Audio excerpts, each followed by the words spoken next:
আর বাইরের ওয়েদারটা এখন এরকম, অনেকটা দূরে কিছু স্নো ক্যাপড মাউন্টেন দেখতে পাওয়া যাচ্ছে। জীবনটা আসলে একটা রাস্তার মতো, কিছু পথ মসৃণ, কিছু পথ এমন যেখানে ধুলো, পাথর আর চরম প্রতিকূলতা। আজকের পথ ঠিক তেমনই, বোরং থেকে পেলিং, এক ভয়ঙ্কর চ্যালেঞ্জ। কখনো কাদা, কখনো খাঁজ কাটা রাস্তা, হয়তো 40 ডিগ্রির ইনক্লিনেশন, কখনো এমন ঢাল যেখানে মনে হবে গাড়িটাই বুঝি পিছিয়ে যাবে। কিন্তু এই অ্যাডভেঞ্চারটাই তো আমাদের টেনে নিয়ে যায় অজানার দিকে। সুতরাং তৈরি হয়ে যান, কারণ আজকের রাস্তায় থাকবে ধুলো মাখা চাকা, অফ রোডিং এর থ্রিল, মাখা কাদা আছে ওইখানটা দেখে চালিও খালি, ব্যাস তাহলেই হবে। আর প্রকৃতির এক অনন্য রূপ। চলুন বেরিয়ে পড়ি একসাথে।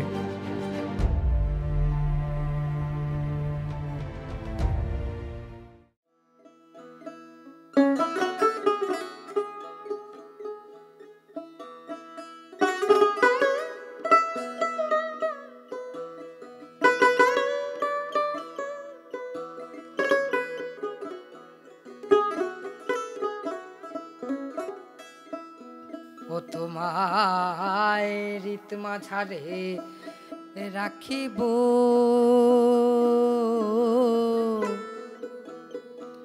ছেড়ে দেব না। ও গো ছেড়ে দিলে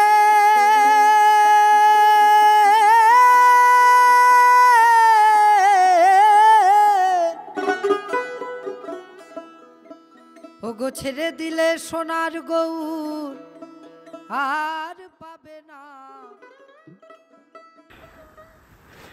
তো এখন ঘটিতে বাজে সকাল 7টা।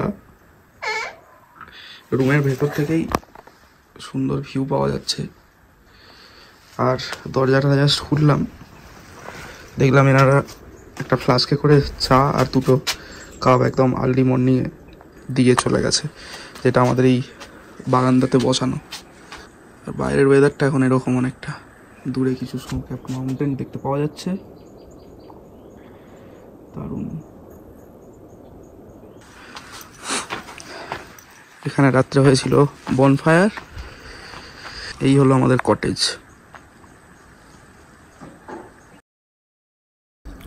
So good morning from Borong.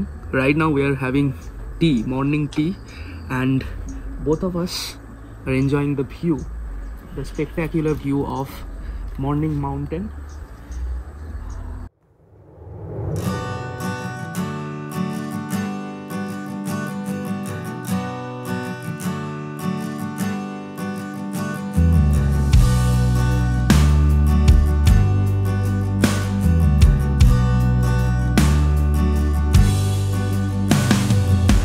এখন আমাদের এখানে চলে এসেছে কালু।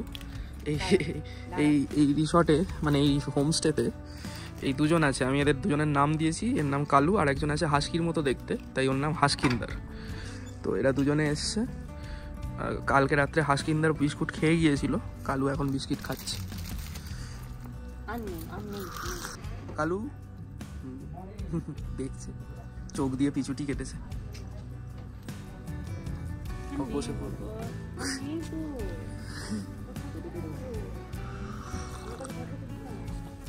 ওরা বিস্কুট খেয়ে খুব খুশি হয়েছে। তোর বন্ধু কোথায় গেল?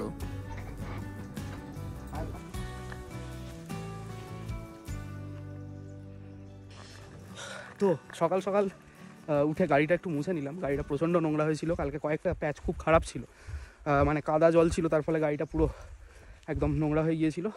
এখানে একজন দাদা তার গাড়ি পরিষ্কার করছিল, 4 হুইলার, তো ওনার থেকে একটু জল আর একটা কাপড় নিয়ে মুছে নিলাম। আর এখন বাইরে পুরো ব্যাপারটা এরকম, রোদ ঝলমলে ওয়েদার, দূরে পিকও দেখতে পাওয়া যাচ্ছে। আর এই হচ্ছে আমাদের হোমস্টের গেট, একটা ছোট্ট কিউট গেট। এই গেটটা দিয়ে এরকমভাবে নিচে নামতে হবে কয়েকটা সিঁড়ি ভেঙে।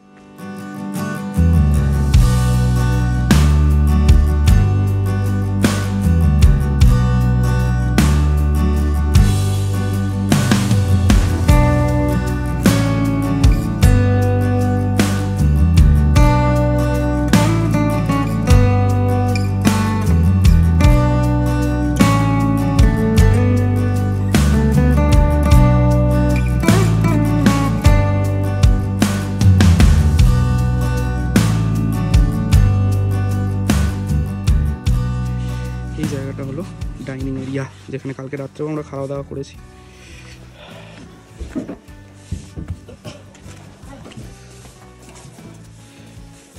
ব্রেকফাস্ট, এদিকে রয়েছে কিচেন এরিয়া, এখানে আরো একটা ছোট চলে এসছে গরম গরম ম্যাগি, ম্যাগি আর ডিমটা উপরে ভেজে ফ্রাই দিয়ে করে দিয়েছি। জাস্ট দেওয়া। ঠিক আছে, ভালো। তো আমরা এই ম্যাগি দিয়ে এখন আমাদের ব্রেকফাস্ট সেরে নেব, তারপরে আমরা গাড়ি লোড করে আবার পেলিংয়ের উদ্দেশ্যে রওনা দেবো।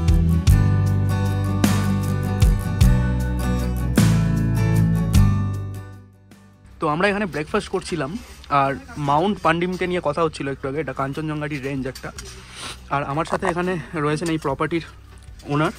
আপনার নাম? संजू। संजू। तो यही प्रॉपर्टीটা কত दिनेर माने कितने टाइम से आप यहीं पे हो? मेरा ये 4 ईयर रनिंग चल रहा है। 4 ईयर चल रहा है। अच्छा, और सारा ईयर खुला रहता है ये? 12 मास 12 मंथ खुला रहता है। नहीं, कोई भी होता है ना मानसून लवर, जैसे हाँ, हाँ, हाँ। में आता है। कोई वो ऑफ रोड ट्रेल करेगा तो आएगा। बाइकर लोग भी आता है, बहुत आता है ना। हाँ, अभी बाइकर्स लोग को थोड़ा अपबीट पसंद है ना, इसलिए आके यहाँ पे। और आप यहीं से ही हो? हाँ, यहीं से ही हो। अच्छा, वेरी गुड। हम लोगों को भी बहुत पसंद आया ये प्रॉपर्टी। आप जिस तरह से डेकोरेट करके रखा हो, specially this place sitting area बहुत ही खूबसूरत है, बहुत पसंद आया हम लोगों को। फिर आएंगे, फिर मिलेंगे। और कोई बुक करने के लिए चाहे तो डायरेक्टली आपको कॉल कर सकता है। मैं नंबर यहाँ पर दे दूँगा, अटैच कर दूँगा डिस्क्रिप्शन में, आपसे बात हो जाएगा, आप गाइड कर देना। हाँ ठीक है, थैंक यू। তো এই হলো এই নেচার ক্যাম্পের কার্ড। এখানেই কন্ট্যাক্ট ডিটেলস রয়েছে। সেকেন্ড নাম্বারটা হোয়াটসঅ্যাপ, এখানে হোয়াটসঅ্যাপ করেও আপনারা ডিরেক্টলি কথা বলে নিতে পারেন, অ্যাভেলেবিলিটি জেনে নিতে পারেন, দিয়ে বুক করে চলে আসতে পারেন। দিয়ে এখান থেকে এত সুন্দর ভিউ আর একটা খুব নিস্তব্ধ শান্ত নিরিবিলি পরিবেশকে আপনারা উপভোগ করতে পারেন এখান থেকে বসে। ও তোমায় রিতমা ঝাড়ে রাখিব,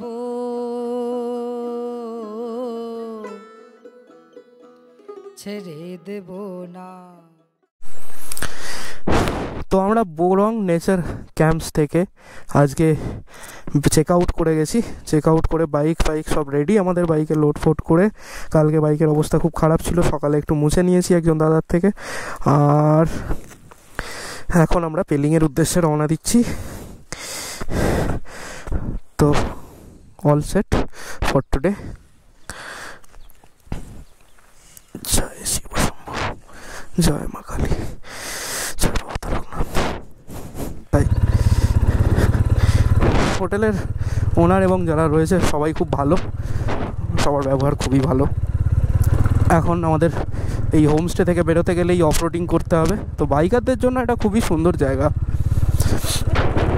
ঘুঘু পাখি, কালকে আমরা নেমেছিলাম লাস্ট ল্যাপটা, লাস্ট 600 মিটার বোধহয় পুরোপুরি এরকম রয়েছে, 600 মিটার বা তার একটু বেশি, 1 কিলোমিটার মতো। আর এই যে পাইপগুলো রাস্তায় দেখতে পাওয়া যাচ্ছে, এর মধ্যে দিয়ে আসলে যাচ্ছে জল। একটু আগে এখানকার ওনারের সাথে কথা হচ্ছিল, এই যে ফ্ল্যাগগুলো, ওদের এই সময় একটা ফেস্টিভ্যাল রয়েছে। আর আমাদের যে ভাইফোঁটা হয় কালী পুজোর পর, ওদেরও একটা ভাইদুজ হয়, সেটা এই 31শে ডিসেম্বর এই সময়টায় করে। আজ থেকে ওদের পুজো শুরু হবে। বিভিন্ন রিচুয়ালস রয়েছে, মেনলি ট্রাইবাল রিচুয়ালস। আর যারা গুরুং আর কি, লেপচা সম্প্রদায়ের মানুষ, তাদের একটা পুজো আজ থেকে স্টার্ট হচ্ছে।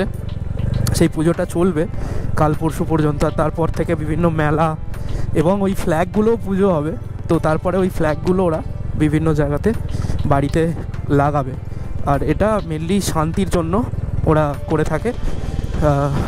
বুদ্ধিস্টরা তো এমনি শান্তিপ্রিয় হয়। আজকে আকাশে বেশ মেঘ রয়েছে, দেখা যাক কতটা কি ভিউ পাওয়া যায় পেলিংয়ের সাইড থেকে। এই যে ফ্ল্যাগগুলো উঠছে, টাটা।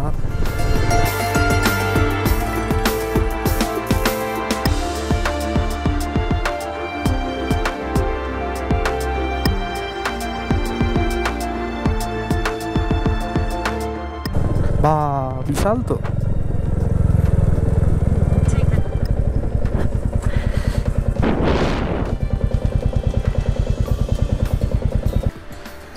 এখানে একটা ক্যাফেও রয়েছে। আর এই হচ্ছে মনেস্ট্রি। মনেস্ট্রিটা খুবই বড়। এটা হচ্ছে মনেস্ট্রির গেটটা। চারিদিকটা খুবই বড় একটা জায়গা। আর ভিতরটা দেখাচ্ছি ভিতরটা কীরকম।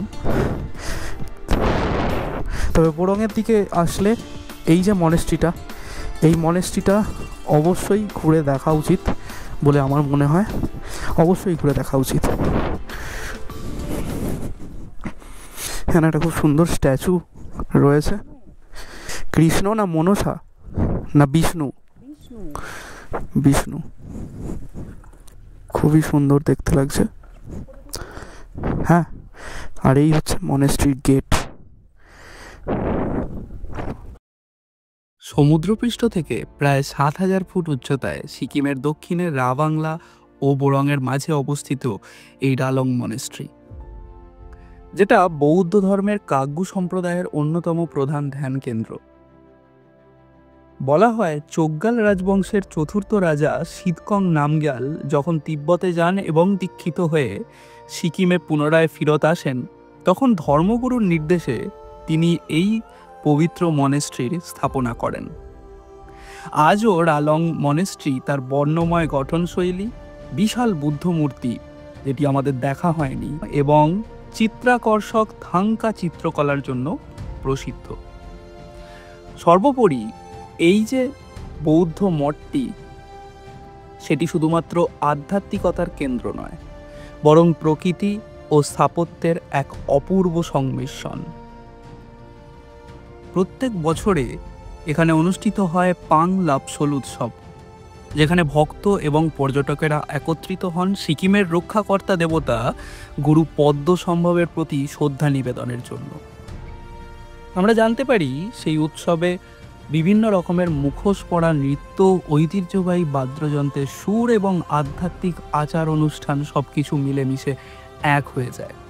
কিন্তু দুর্ভাগ্যবশত এটা আমাদের আগে জানা ছিল না। আগে জানলে হয়তো সেই সময়ই আমরা এই জায়গা ভিজিট করার প্ল্যানটা বানাতাম। আপনাদের ভালোবাসা পেলে আবার নিশ্চয়ই কখনো আসা হবে এই জায়গায়। সাক্ষী থাকার চেষ্টা করব এই পাং লাপসোল উৎসবের, এবং চেষ্টা করব সেই উৎসবের সমস্ত রীতিনীতি আপনাদের সামনে তুলে ধরার। সব মিলিয়ে যারা প্রকৃতির মাঝে শান্তি খুঁজছেন, কিংবা যারা ইতিহাস ও সংস্কৃতির ছোঁয়া পেতে চান, তাদের জন্য এটি একটি আদর্শ গন্তব্য। এখানে একবার এলে প্রকৃতি, স্থাপত্য ও আধ্যাত্মিকতার অপূর্ব মেলবন্ধন আপনার মনে গেঁথে যাবে চিরকালের জন্য।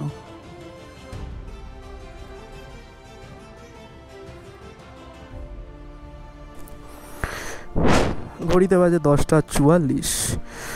আমরা বোরং মনেস্ট্রি একটু ঘুরে দেখলাম। বেশ শান্ত স্নিগ্ধ একটা জায়গা, খুব বড়। এখানে প্রচুর লামা রয়েছে, ইভেন ছোট ছোট অনেক লামাকেও দেখতে পেলাম। হ্যাঁ, ওদিকে রান্নাবান্নার ব্যবস্থা চলছে কিছু। তো ঘোরা আমাদের হয়ে গেল, এবার আমরা যাব ডাইরেক্ট রা বাংলার দিকে। এখানে অনেক কুকুর রোদের মধ্যে শুয়ে রোদ পোয়াচ্ছে। আমরা আবার নেমে গেলাম। আকাশে বেশ মেঘ ঢুকছে।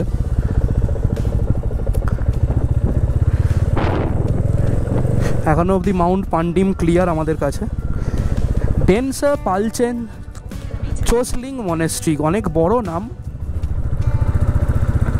তার থেকে বোরং মনেস্ট্রি দিয়ে মনে রাখাটা বেটার হবে, সবাই বলে দিতে পারবে। তো এই বোরংয়ের রাস্তায় এই হচ্ছে খারাপ প্যাচটা।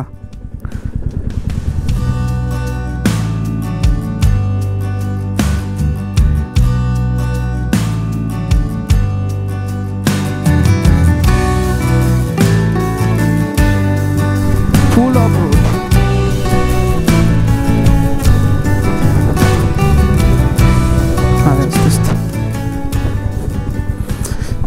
ইন্টারকমে আমরা কানেক্টেড রয়েছি একে অপরের সাথে, তাই ওকে আমি একটু আগে নামিয়ে দিলাম, দিয়ে এখন এই জায়গাটা পার করে নিচ্ছি। কালকে এখানটা প্রচুর কাদা ছিল, তো সেজন্য রিস্ক কোনোভাবেই নেব না, যেহেতু গাড়িতে প্রচুর জিনিসপত্র রয়েছে, মানে আমাদের লাগেজ রয়েছে বেসিক্যালি। সামনে আছে ওই খতরনাক জায়গাটা।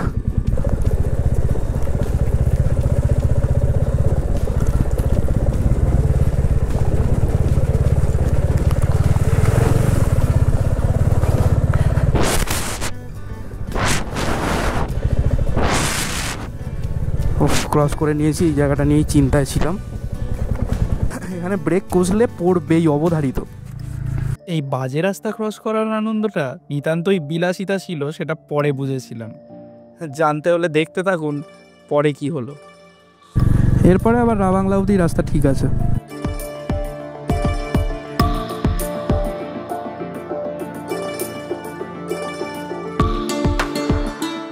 চলে এলাম বুদ্ধা পার্ক।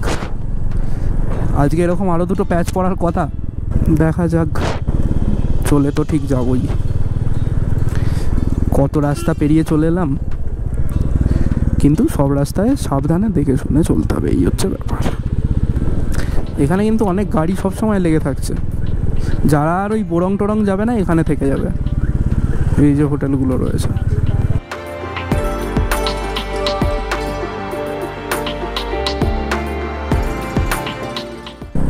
তো আমরা এখন রওনা হয়ে গেছি পেলিংয়ের উদ্দেশ্যে।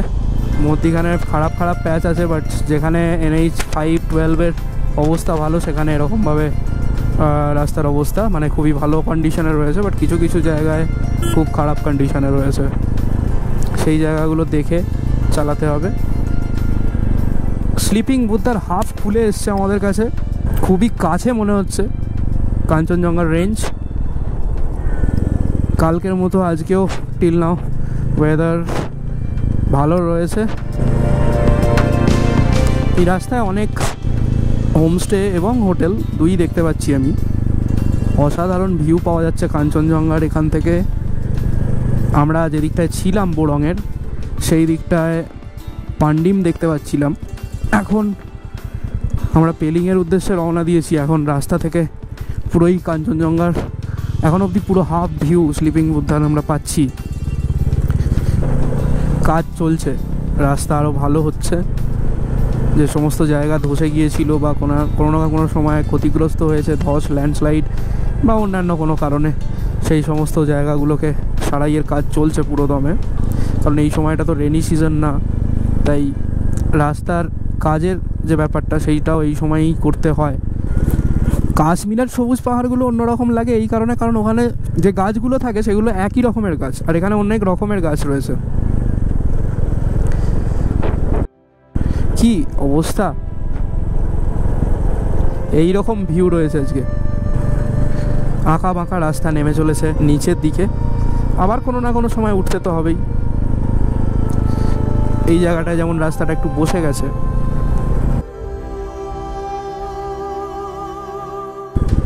এখানটায় আবার খারাপ প্যাচ।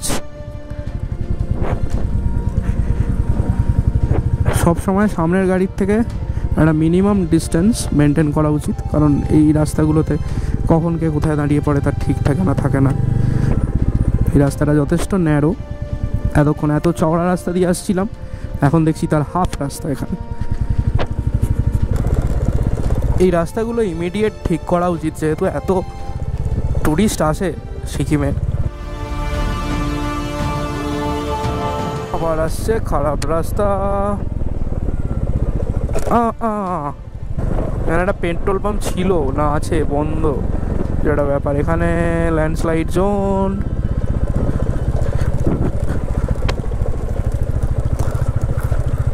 এই জায়গাগুলোতে ভয় হয় বর্ষাকালে, এই মাটিগুলোর সাথে জলটা মিশলেই ওই স্ল্যাশ। এখানেও কাজ চলছে দূর কদমে।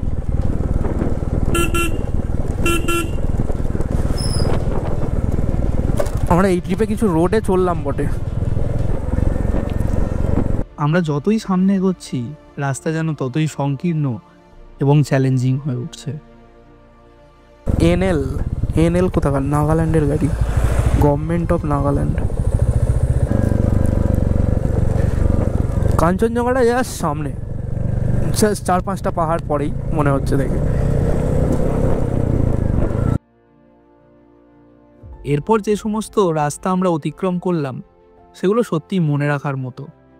দেখুন আপনাদেরও সেই থ্রিলটা অনুভব হবে, কারণ কখনো কখনো থ্রিল কা ফিল ভি তো জরুরি হোতা হ্যায়।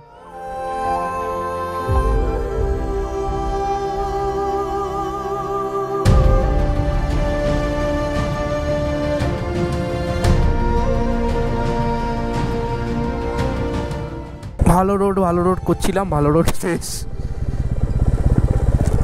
আবার আসবে কোনো একটা সময়। এই যে সুন্দর রাস্তা,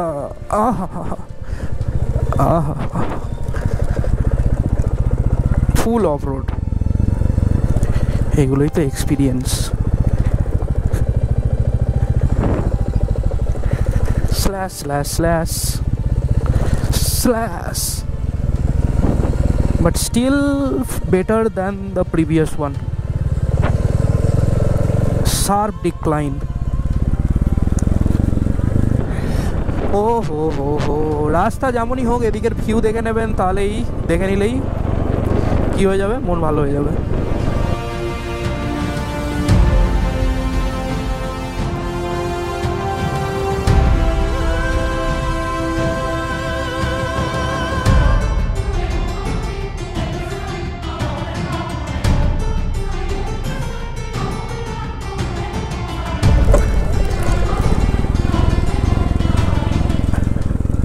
ডিক্লাইন প্লাস এরকম রাস্তা,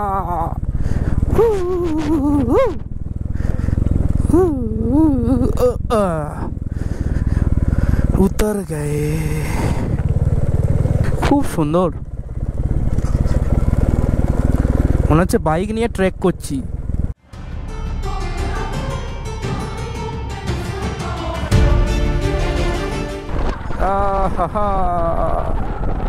फिर से आ रहा है ऑफरोड।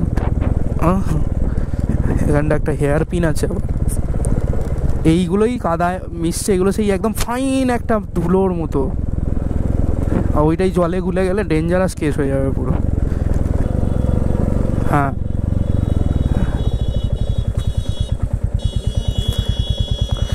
চলে যাবে।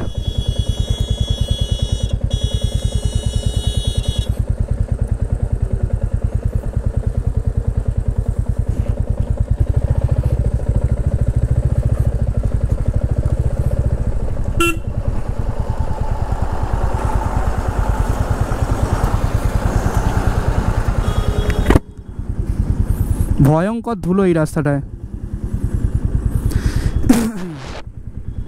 এই একটা একটা করে গাড়ি পাস করবে, তারপরেই আমরা এগোতে পারবো। আমরা একটা সাইড হয়ে দাঁড়িয়ে গেছি এখন। লরিওয়ালাটা ভালো ছিল যে ঠিক জায়গায় দাঁড়িয়ে আমাদেরকে সাইড করিয়েছে, কারণ ওই যে গাড়িটা আসছে ওর আশপাশে কোনো জায়গাও নেই। কি নাম্বার রে? 4444।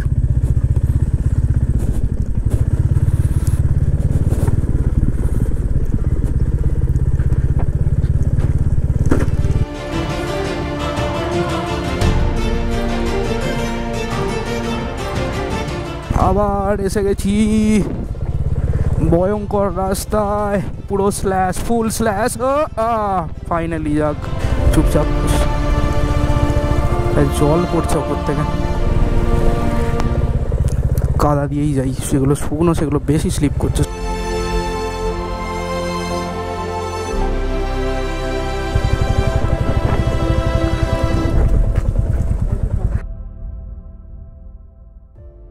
ওদিকে অ্যাডভেঞ্চারের পারদ যখন বেগ নিয়েছে, তখন অন্যদিকে মাথার ভিতরে চলতে শুরু করেছে নানা চিন্তা।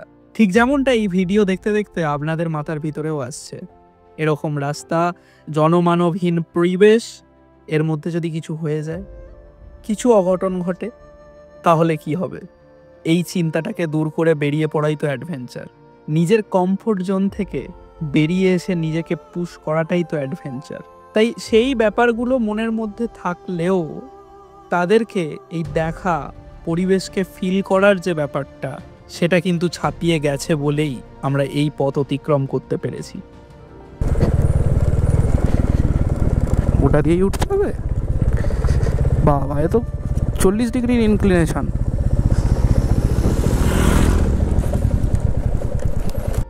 আর এই ঢালগুলো যে কতটা ঢালু, সেটাই ক্যামেরার অ্যাঙ্গেলে 5%ও বোঝা যাচ্ছে না। এত কিছুর পরেও আশপাশে সবুজে ঘেরা মায়াবী পরিবেশ, আর নিচে রঙ্গিত নদীর বয়ে চলার শব্দ, আর মাঝে মাঝে কাঞ্চনজঙ্ঘার উঁকি ঝুঁকি, সব মিলিয়ে এক আলাদাই এনার্জি জুগিয়ে চলেছিল এই রাইডটাতে। সাবাস, আর একটু।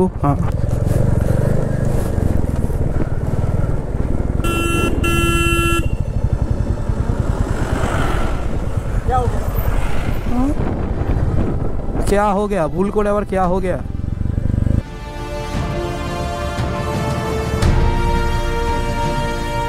বড় চাই পাথর তো আমরা লাচুংয়ের দিকে না গিয়েও এদিকে বেশ ভালোই অফরোড পেলাম ভালো মানে বেশ ভালো লাস্ট 10 কিলোমিটার ধরে এই চলছে একটুখানি করে পিচ রাস্তা তারপরে ওরকম করে একটু করে রাস্তা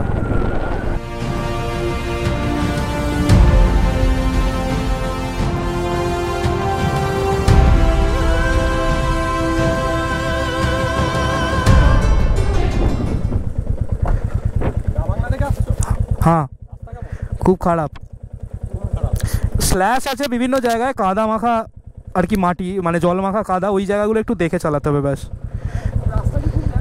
হ্যাঁ কিছু কিছু জায়গা খুব ন্যারো আছে একদিকে গাড়ি দাঁড়ালে আর একদিকে পাস হবে কয়েকটা জায়গায় এই যে গাড়িতে ছিটকেছে সব এইটাই বাজে এটাতে স্লিপ করছে আর কিছু না বাকি সব ঠিক আছে আমরা তো আসছি প্রায় 1 ঘন্টা লাস্ট 1 ঘন্টা ধরে আসছি লাস্ট 10-15 ভালো আছে এক এক জায়গায় 40-45 ডিগ্রি আছে হ্যাঁ হ্যাঁ গাড়ি চলে যাবে চাপ নেই খালি একটু ধরে চালাবে বাইক ব্যাস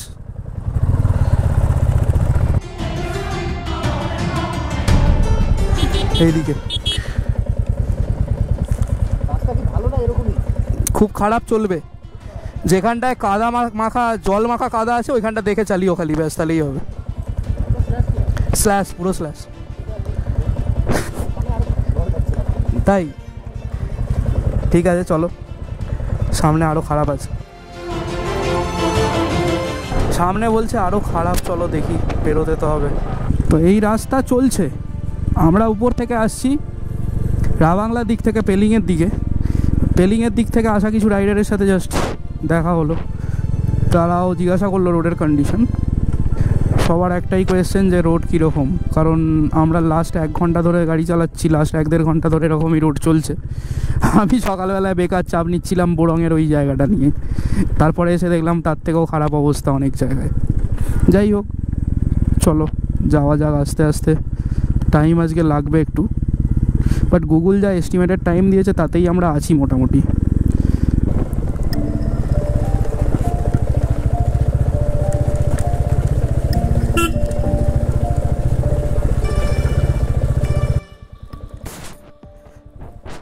এই বাজে ইউটার্নটাতে আটকে গেল গাড়ি তখন চেষ্টা করেও না পারছি গাড়িটাকে পিছনে নিতে না পারছি সামনে এগোতে ঠিক একটা ইউটার্নের একদম ধারের দিকে গিয়ে আটকেছি আমি অন্যদিকে কিভাবে ম্যানেজ করব না বুঝতে পেরে যখন এদিক ওদিক তাকাচ্ছি তখন আশপাশে কেউই নেই ঠিক তখনই আশ্চর্যজনকভাবে 2 জন স্থানীয় ভাই ঠিক ওই রাস্তা দিয়েই স্কুটিতে করে নামছিল তাদের মধ্যেই একজন ছুটে এসে হেল্প থ্যাংক ইউ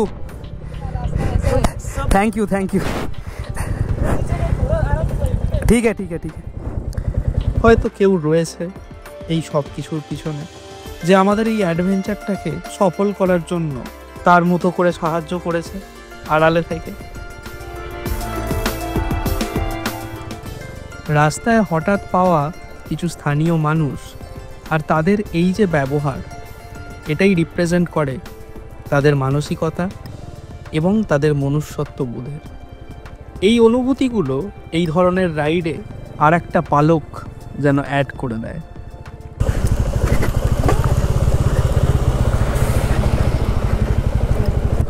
ওরা জানতো এই জায়গাটা খারাপ আছে ওই জন্যই দাঁড়িয়েছিল হেল্প করার জন্যই থ্যাংক ইউ খুব ভালো এই ছেলে দুটো আমাদেরকে দুটো জায়গায় খুব ভালো হেল্প করলো যাক ভালো লোকও রয়েছে প্রত্যেক জায়গায় খারাপ ভালো মিশিয়ে রয়েছে তো फिर से है लास्ट हाँ ब्लॉक करते ट्रैवलिंग बॉन्ग या খুব ভালো ওই ভাই দুটো আমাদেরকে হেল্প করলো আর নাহলে ওই দিকটা এতটা ভরসা পাচ্ছিলাম না এতটা পেরিয়ে এসেও ওই একটা কর্নারে এমন অসুবিধা হলো একটু কনফিডেন্স ডাউন হয়ে গিয়েছিল তারপরে ওই ভগবানের ইচ্ছা দুজনকে পাঠিয়ে দিয়েছে হেল্প করার জন্য তো দুজনে হেল্প করে দিল আর এই ব্রিজটাই পর্যন্ত বোধহয় লাস্ট আমাদের खराब रास्ता, होपफुली लेट्स सी। नहीं नहीं, यहाँ पर है सौरभ नंदी। आप मेरा पीछे जो बॉक्स है उसका ठीक है, thank you, okay bye. Finally sky walk. भाई साहब पेलिंग स्काई वॉक किस तरफ है? इस तरफ है। हाँ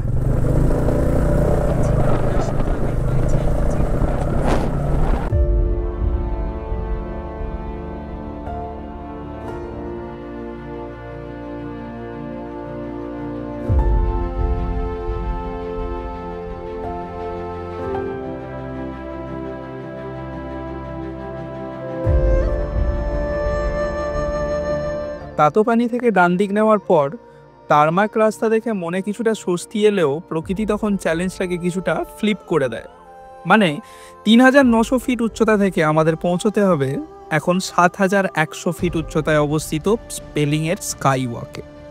অর্থাৎ কতটা অল্টিটিউড আমাদের এই কম সময়ের মধ্যে গেন করতে হবে সেটা আপনারা বুঝতেই পারছেন।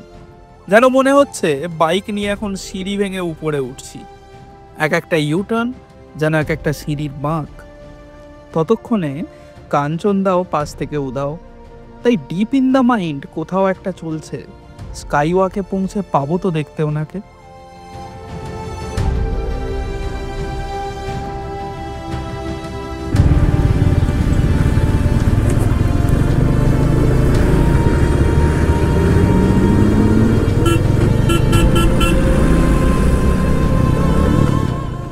নর্মাল গোপ্রো সেটআপে বোঝা না গেলেও ঠিক এই অ্যাঙ্গেল থেকে আপনারা পরিষ্কার বুঝতে পারবেন ঠিক কতটা খাড়াই উঠে যেতে হচ্ছে বাইকের ফার্স্ট এবং সেকেন্ড গিয়ারকে কাজে লাগিয়ে। তার বেশি গিয়ারে ওঠার আস্পর্ধা দেখানোর ক্ষমতা ছিল না।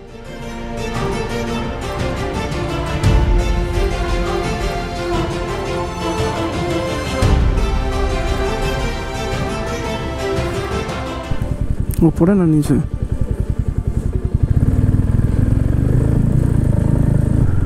জায়গাটার নাম হচ্ছে গেজিং। গেজিং সিকিমের বাকি ট্যুরিস্ট ডেস্টিনেশনগুলোর মতো অতটা প্রসিদ্ধ না হলেও জায়গাটির কিছু ঐতিহাসিক তাৎপর্য রয়েছে। রাবডেন্সের রুইন্স, যেটি কিনা ১৬৭০ থেকে ১৮১৪ পর্যন্ত সিকিমের প্রাচীন রাজধানী ছিল।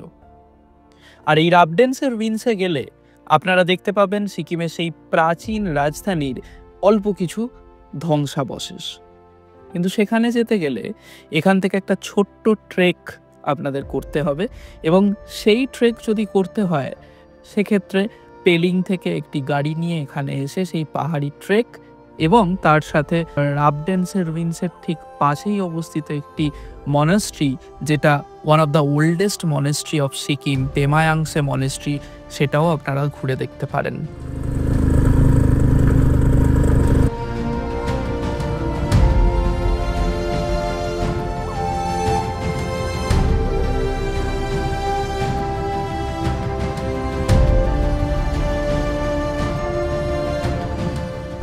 পেলিং 4 কিলোমিটার।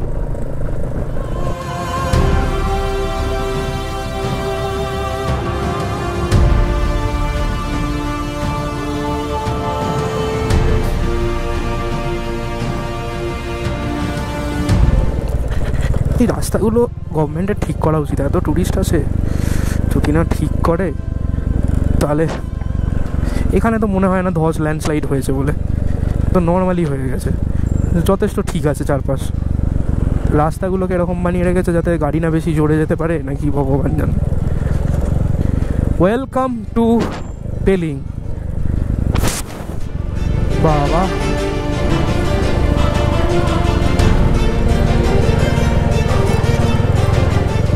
ওই দেখা দিয়ে দিয়েছে ডান দিকে।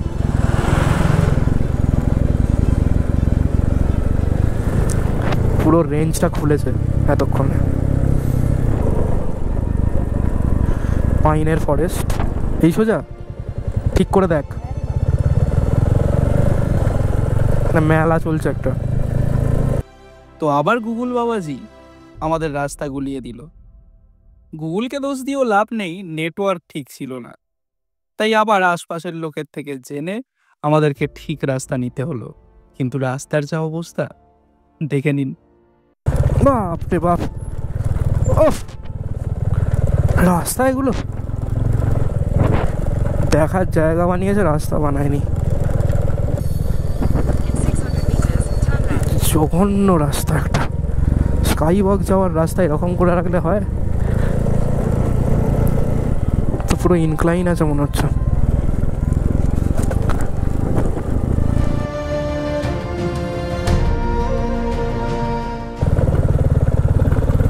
এইরকম অবস্থা, তার উপর আবার খারাপ রাস্তা শুরু হয়ে গেল।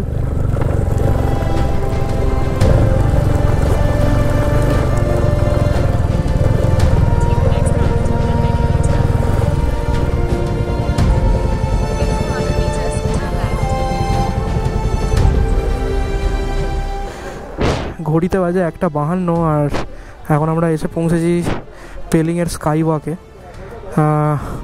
সামনে কাঞ্চনজঙ্ঘার স্লিপিং বুদ্ধার রেঞ্জের ভিউটা পুরো পাওয়া যাচ্ছে, যদিও একটুখানি মেঘ ঢুকেছে মেন পিকটাতে মোস্ট প্রবলি, বাট খুবই কাছে এবং খুবই সুন্দর ভিউ রয়েছে কাঞ্চনজঙ্ঘার এখান থেকে, পরিষ্কার। তো এই হচ্ছে স্কাই ওয়াকে ঢোকার রিসেপশন এরিয়ায় প্রাইস চার্ট যেহেতু দেওয়া রয়েছে গভর্নমেন্ট অফ সিকিম থেকে, সেটা হলো অনেকটা এরকম। ফটোগ্রাফি করাটা বেশ এক্সপেন্সিভ, ডিএসএলআর এর জন্য 50, বাকি সব কিছু কিন্তু প্রচুর। সে এন্ট্রি, এই হচ্ছে টিকিট, 100 টাকা করে পার হেড। ড্রোন থাকলেও 1000 টাকা দিয়ে আমি ড্রোন ওড়াতে এখানে যাচ্ছি না, তাই ফোনে শ্যুট করে নেওয়াটাই বেটার। বেস্ট ভিউ রয়েছে এদিকে।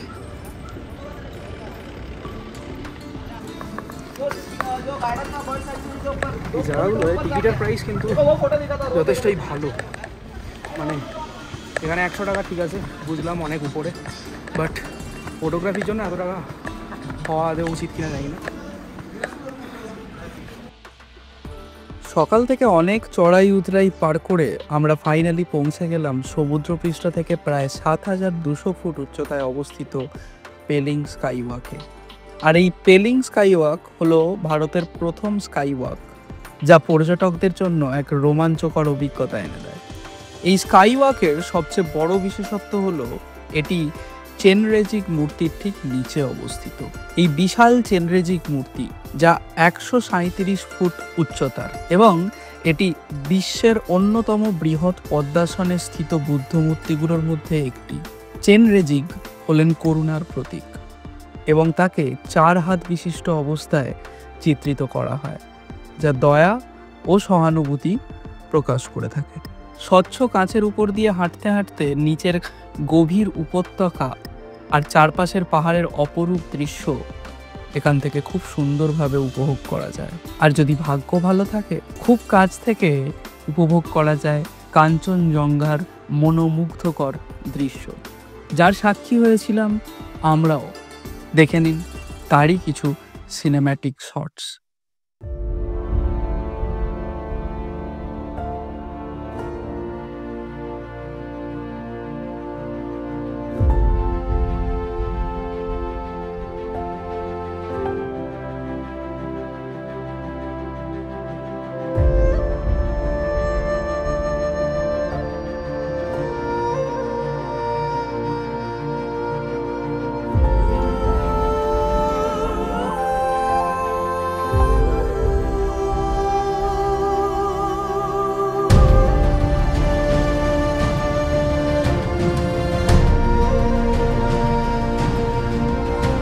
নিচের অবস্থা খুব বেশি নিচেও না, ওই 2-3 তলা নিচে হবে। আর এখান থেকে সুন্দর কাঞ্চনজঙ্ঘার দৃশ্য, আর এদিকে বুদ্ধের মূর্তি। স্কাই ওয়াকটা পুরো এই জায়গাতে এইরকম। আমরা আর পেলিংয়ে স্টে করিনি, ওখান থেকে বেরিয়ে যাই আবার এক অফবিট লোকেশনের খোঁজে। ঠিক যেমন আগের দিন আমরা অফবিট বোরংয়ে চলে গিয়েছিলাম, ঠিক তেমনই আবার চলে গেলাম আরও এক অফবিট লোকেশন ছায়াতলের উদ্দেশ্যে। কেমন ছিল সেই অফবিট ছায়াতল, কেমন তার রোড কন্ডিশন, সব কিছু দেখব পরের এপিসোডে। আমাদের সিকিম সিরিজ কীরকম লাগছে অবশ্যই কমেন্টে জানাবেন, এবং ভালো লেগে থাকলে একটি লাইক করবেন এবং নিজের প্রিয়জনদের সাথে শেয়ার করতে ভুলবেন না।